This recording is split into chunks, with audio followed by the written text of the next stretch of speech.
The stock markets are heading for a major shock. Safe haven investments like gold and silver are going to become popular again. But there's an all-too-modern obstacle in their way that could attract some of the funds flowing away from Wall Street, cryptocurrencies, Bitcoin in particular. How else can we explain the fact that the Bitcoin price is still near $10,000? How can it be explained that Bitcoins were selling for close to $20,000 a few weeks ago, only to see their value collapse? The fact that neither the rise nor the fall had a clear and logical explanation is one of the reasons that volatility and uncertainty will continue to plague this cryptocurrency. This mystery might explain what crypto really stands for. Yet, rather than prompt reflection, there are many who continue to believe without having a clue in what they're getting involved. Even the stock market is more predictable. There are several tools that investors can use to read where overall performance might be heading. Anything from price to earnings ratios to company performance, market, and geopolitics help to establish a semi-predictable pattern. Gold and silver prices are even more predictable, given the relationship to interest rates, inflation, and politics. But cryptocurrencies and bitcoins, they respond to none and all of these factors at the same time. They are like a shapeless ghost. Bitcoin has dropped below $10,000 again. Is it the start of another major plunge, such as what happened in early February? Perhaps. And that's the problem with the belief that such a volatile instrument could ever function or perform as a currency. It took less than a year for Bitcoin to go from $1,000 to $20,000 and 1 week for it to drop to $7,000.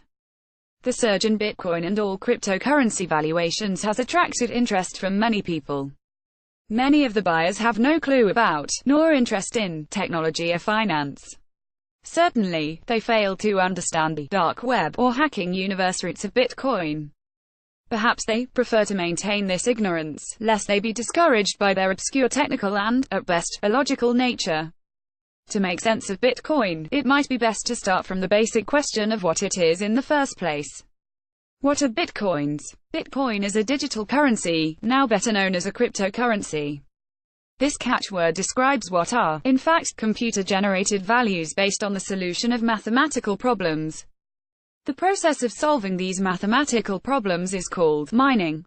Therefore, many people have invested millions of dollars in computer farms that perform thousands of calculations per minute to mine Bitcoins or other cryptocurrencies.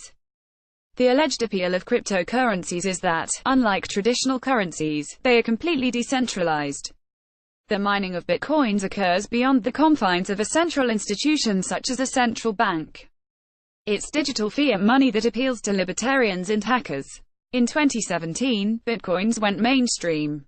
They exploded on the scene, attracting millions of people who are otherwise normal Republicans or Democrats with zero understanding of computers, other than how to use Facebook and Netflix. The question that many of the casual Bitcoin investors should be asking themselves is simple. In a few years, will a Bitcoin be worth $10 or $1 million, as some are predicting? Source: James Altucher predicts Bitcoin will reach $1 million by 2020. CNBC, November 29, 2017. Even if you give this credibility, based on the argument that young people prefer Bitcoins to traditional investments, there's a more basic issue. It's important to distinguish between Bitcoin as a currency and Bitcoin as an investment. As a currency, Bitcoins must function the same way as other kinds of money. Its value then becomes subject to inflation. But Bitcoin's current use is different.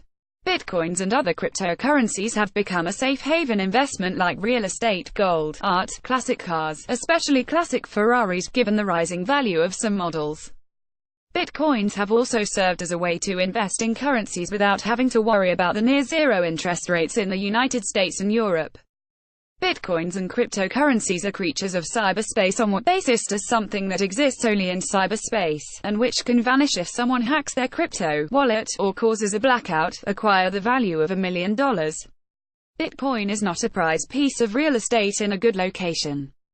It's not gold and it's not silver, and, despite the popular image of a shiny coin with a big B stamped in the middle, that coin exists solely in cyberspace. Therefore, I would respectfully suggest that the champagne and caviar dreaming Bitcoin buyers and holders be careful of those who have been predicting that their favorite cryptocurrency will reach $1 million. Consider that Bitcoins have a highly limited purpose. They're too wobbly to use as currency, and they're most useful for those who want to hide their dealings in transactions. Those looking for ways to recycle funds or avoid paying taxes might find bitcoins and some other cryptocurrencies useful until regulators manage to find ways to control their movements. The standard rhetoric on Bitcoin has fueled the idea that it will increase sharply in value over the coming years. But the proponents of such cryptocurrencies ignore the high likelihood that sooner, rather than later, governments will intervene to ban them or discipline their sale and exchange. Now, that's something that will stick a permanent pin in the Bitcoin bubble.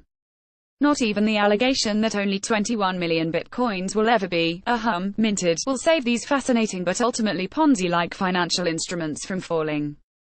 So much for Bitcoin becoming a global payment system. Bitcoin bulls might argue that the project is fueled by the hope that it might one day serve as a global payment method. They present it as a kind of PayPal, without the fees and with the anonymity that so many desire. Yes, perhaps that is true. Bitcoins may have started out as a genuine effort to become the instrument of choice for anonymous transactions. But it has neither achieved this, nor can it hope to achieve it, at least within legal boundaries. Indeed, the recent bull run that pushed Bitcoin to $20,000 has made the popular payment system idea almost impossible. First, the value is still expressed in dollars and euros or other hard currencies. Any drop or increase in one such currency will affect the value of Bitcoin. So does the fact that Bitcoins are traded daily in a highly speculative environment without the terms of reference that help set certain boundaries on how much hard currencies can fluctuate. Were the value of Bitcoin to stabilize, changing within a more currency-like frequency and transparency, it could become the cryptocurrency that many understand it to be. People would start to use and accept it for payment with much greater frequency. Bitcoins could displace all electronic payment systems, but, for the time being, Bitcoin transactions are time-consuming and cost more than the alternatives. Promises that the technology will improve are believable, but that won't matter if the Bitcoins themselves don't stabilize. But, are promises of anonymity believable? The blockchain technology is the true mechanism that allows Bitcoins and other cryptocurrencies to work. The blockchain is an electronic ledger that stores all Bitcoin transactions, and they're available for anyone to see. Identities are hidden, but their transactions are traceable, which renders them vulnerable. Even those wanting to operate under the radar would still prefer using cash to cryptocurrencies. It's still the better guarantor of anonymity.